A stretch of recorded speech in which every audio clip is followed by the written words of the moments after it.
Welcome students. In today's class we are going to study mechanism of dehydration and uses of the alcohols. So let us start with mechanism of dehydration of the alcohols. The mechanism of dehydration of alcohol involves mainly three steps. First one is formation of protonated alcohol, second formation of carbocation, and third one is elimination of proton.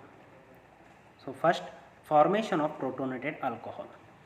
As you know, alcohol contain two lone pair of electrons on the oxygen, and in the presence of H plus ion, the lone pair of electrons will attack over the H plus ion to form protonated alcohol. In the given example, we have used ethanol. Hence, the product form will be protonated ethanol. It is also called as ethyl oxonium ion. The ethyl oxonium ion, which contain positive charge over the oxygen, is highly unstable. Hence, what will happen? The removal of the water will take place along with the formation of carbocation. That is a second step.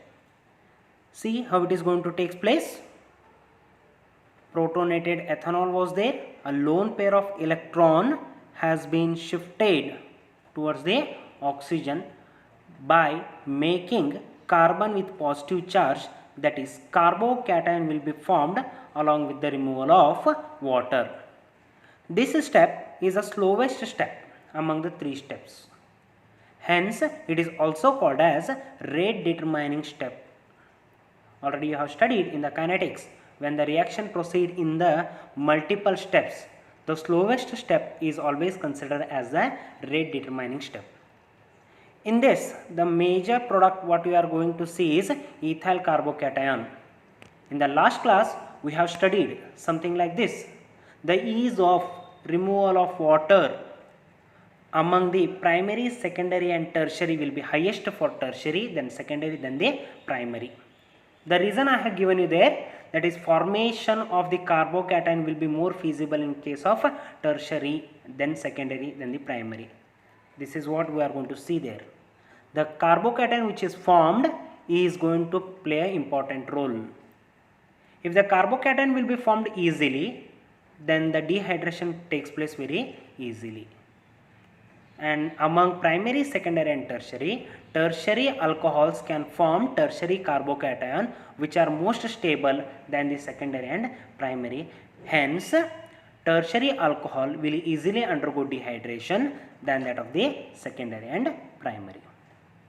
The third step is formation of ethene by elimination of proton. The carbocations are highly unstable. So, what will happen?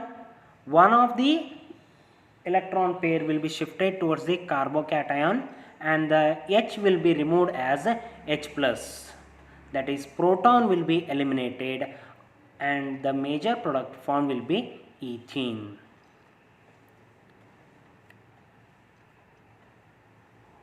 In this case, the acid used in the step 1 is released in the step 3. That is what we are going to say acid catalyzed dehydration reaction. This reaction, in all the three steps you can see the equilibrium sign. That means whenever the concentration of molar concentration of reactant and product will be same, they will be in the equilibrium. Hence, to drive the equilibrium towards the right, ethene is removed as soon as it is formed in the reaction mixture. Now we will move for the second part, uses of the some of the important alcohols. Some of the important commercial alcohols which we are going to study is, first one is methanol. It is also called as wood spirit because it is produced by destructive distillation of the wood. What are the major uses of methanol? First one is, it is used as a solvent in paints and varnishes. Second one, it is chiefly used for formaldehyde. For making the formaldehyde, we are going to use the methanol. Methanol on oxidation gives formaldehyde. Third one is, it is used to denature ethyl alcohol. That means the properties of the ethyl alcohol will be destroyed by the addition of the methanol. The last one, in the preparation of the dyes and perfumes. Some of the important dyes which constitute the formaldehyde, they are being prepared by using the methanols. In perfumes also, some small quantity of the methanol will be used to dissolve the organic compounds. In commercial method, how we are going to prepare the methanol? Carbon monoxide on reaction with hydrogen in presence of zinc oxide, chromium oxide at 200 to 300 atmospheric pressure and 573 to 673 Kelvin, methanol will be produced. The mixture of carbon monoxide and hydrogen gas is known as water gas. You have already studied last year in the hydrogen topic. Water gas on oxidation gives methanol. The water gas is compressed to 200 to 300 atmospheric pressure, then heated over zinc oxide and chromic oxide catalyst at 573 to 673 Kelvin. We are going to get the methanol, remember. The second important alcohol is ethanol. Ethanol is mainly obtained by fermentation method. Fermentation of sucrose, that we will see in the next slide. First we will see what are the main uses of the ethanol. It is used as a solvent in paint industries. Second one, it is used in the preparation of number of carbon compounds like acetaldehyde, acetic acid, etc. Ethanol on oxidation gives acetaldehyde, further oxidation gives acetic acid, which we commonly use as a vinegar. Third one, it is also used as an antiseptic in the hospital. You can see before giving the injection and all, doctors will use the some white liquid which is dipped by the cotton. That's nothing but ethanol or isopropanol. The last one is, it is used in the manufacturing of alcoholic beverages. Alcoholic beverages contain ethanol. How we are going to prepare by the fermentation? We will see now. The sugar in the molasses is converted to glucose and fructose in presence of the enzyme called as invertase.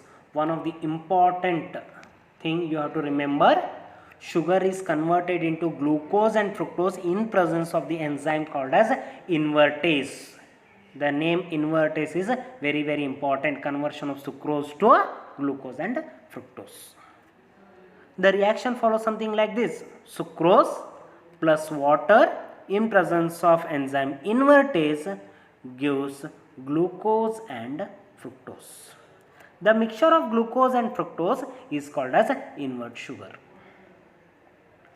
The formed glucose and fructose undergo further fermentation in presence of the enzyme called as zymase to give the ethanol.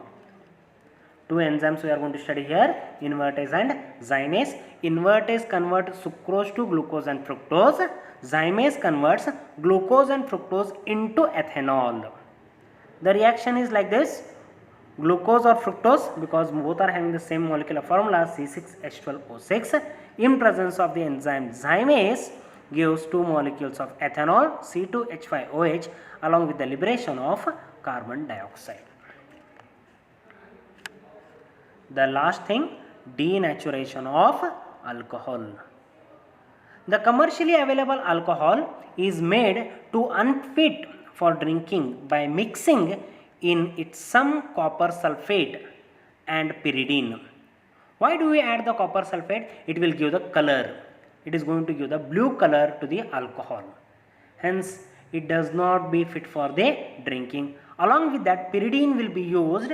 Pyridine will give a very foul smell to the alcohol. Hence, it will be made unfit for the drinking. And this process is known as denaturation of alcohol. Thank you.